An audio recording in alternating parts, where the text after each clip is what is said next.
সিউড়িতে তৃণমূল নেতার ইটভাটা থেকে উদ্ধার হলো প্রচুর পরিমাণ বেআইনি কয়লা। প্রশ্নের মুখে তৃণমূল পরিচালিত পঞ্চায়েত সমিতির বন কর্মাধ্যক্ষ।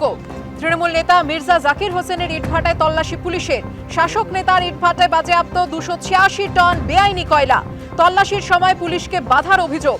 সব বৈধ কাগজ রয়েছে, বেআইনি কারবারের অভিযোগ অস্বীকার করে এমনই দাবি করেছেন তৃণমূল নেতা। কোনো বৈধ নথি দেখাতে পারেননি তৃণমূল নেতা, এমনটাই পুলিশ সূত্রে খবর।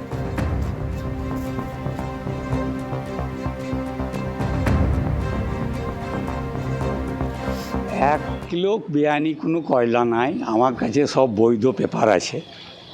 পুলিশ রাত 12টার সময় আমার ভাটাতে আমার গেট ভেঙে ঢুকে গিয়ে 2খানা জেসিপি, 5খানা ডাম্পার, 3টে ট্রাক্টর, 2টো 16 চাকা গাড়ি নিয়ে চলে যাওয়ার পরে আমার যা স্টাফ থাকে তাদিকে শাটার লাগিয়ে ভরে দেওয়ার পরে মালিককে খবর দিতে দেয় না। যে কোনো সূত্রে বাড়ির একজনা বেরিয়ে গিয়ে আমাকে খবর দেয়। আমার ভাগ্নে আসে, আমি অসুস্থ, আমার ভাইপো আসে, ভাইপো আসে, এবং ভাইপো এসে বৈধ কাগজপত্র দেখায়। ভাইপোকেও টর্চারিং করে, তারপরে বৈধ কাগজপত্র দেখে তখন ওরা 3 গাড়ি মাল নিয়ে ওরা বেরিয়ে চলে যায়। 4 গাড়ি, 2টো ট্রাক্টর আর 2 ডাম্পার, 4 গাড়ি মাল নিয়ে ওরা বেরিয়ে চলে যায়। কালীঘাটের কাকু ওরফে সুজয় কৃষ্ণ ভদ্র গড়হাজির থাকায় বৃহস্পতিবারও হলো না প্রাথমিকে নিয়োগ দুর্নীতি সংক্রান্ত ইডির মামলার চার্জ গঠন। নতুন বিতর্ক তৈরি হয়েছে সুজয় কৃষ্ণ ভদ্রের আইনজীবীর দাবি এবং বিএম বিড়লা হাসপাতালের রিপোর্ট ঘিরে। হাসপাতালে ভর্তি সুজয় কৃষ্ণ ভদ্র ওরফে কালীঘাটের কাকু। বৃহস্পতিবারেও হলো না প্রাথমিকে নিয়োগ দুর্নীতি সংক্রান্ত ইডির মামলায় চার্জ গঠন। এদিকে কালীঘাটের কাকুর আইনজীবীর দাবি এবং বিএম বিড়লা হাসপাতালের রিপোর্ট ঘিরে তৈরি হয়েছে নতুন বিতর্ক। প্রাথমিকে নিয়োগ দুর্নীতি সংক্রান্ত ইডির মামলায় গত 13ই ডিসেম্বর পার্থ চট্টোপাধ্যায়ের জামিন মঞ্জুর করে সুপ্রিম কোর্ট। ওই দিনই সর্বোচ্চ আদালত নির্দেশ দেয় 31শে ডিসেম্বরের মধ্যে চার্জ গঠনের বিষয়ে সিদ্ধান্ত নেবে নিম্ন আদালত। জানুয়ারি মাসে 2য় ও 3য় সপ্তাহের মধ্যে সাক্ষ্য গ্রহণ শেষ করতে হবে।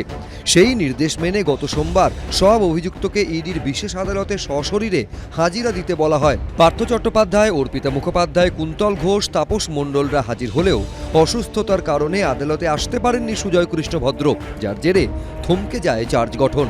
ওই দিনই বিচারক নির্দেশ দেন বৃহস্পতিবারের মধ্যে সুজয় কৃষ্ণ ভদ্রর মেডিকেল রিপোর্ট জমা দিতে হবে আদালতে। তারপর চার্জ গঠন নিয়ে পরবর্তী সিদ্ধান্ত নেওয়া হবে। এদিকে আদালতে সুজয় কৃষ্ণ ভদ্রর আইনজীবী বলেন, তার বাইপাস সার্জারি পরবর্তী সমস্যা দেখা দিয়েছে। সুজয় কৃষ্ণ ভদ্রর পেসমেকার 10 বছরের পুরনো, ব্যাটারি কাজ করছে না। এরপরই ইডির আইনজীবী বলেন, বিএম বিড়লা হাসপাতালের রিপোর্টে শেষ অংশটা দেখুন। আদালত সূত্রে দাবি, বিএম বিড়লা হাসপাতালের রিপোর্টে বলা হয়েছে সুজয় কৃষ্ণের হৃদযন্ত্র সংক্রান্ত কোনো সমস্যা নেই। এই মুহূর্তে হৃদযন্ত্রের সমস্যা সংক্রান্ত চিকিৎসার প্রয়োজন নেই। সুজয় কৃষ্ণ ভদ্র অজ্ঞান অবস্থায় এসেছিলেন। অন্য কোনো সমস্যা আছে কিনা তা জানতে অন্য হাসপাতালে স্থানান্তর করা হয়েছে। এখন ডাক্তাররা দেখছে এবং ডাক্তাররাই ওপিনিয়ন দিতে পারবে কি ওনার শারীরিক সমস্যা হচ্ছে এবং আরও মেডিকেল ট্রিটমেন্ট লাগবে কি লাগবে না। আগামী সোমবার এই মামলার পরবর্তী শুনানি হবে ইডির বিশেষ আদালতে। ওই দিন জেলবন্দি অভিযুক্তদের ভার্চুয়াল হাজিরা এবং জামিনে মুক্তদের সশরীরে হাজিরা নির্দেশ দিয়েছেন বিচারক। ওই দিন অ্যাপোলো হাসপাতালের রিপোর্ট তলব করেছেন বিচারক। প্রকাশ সিনহা, এবিপি আনন্দ, কলকাতা।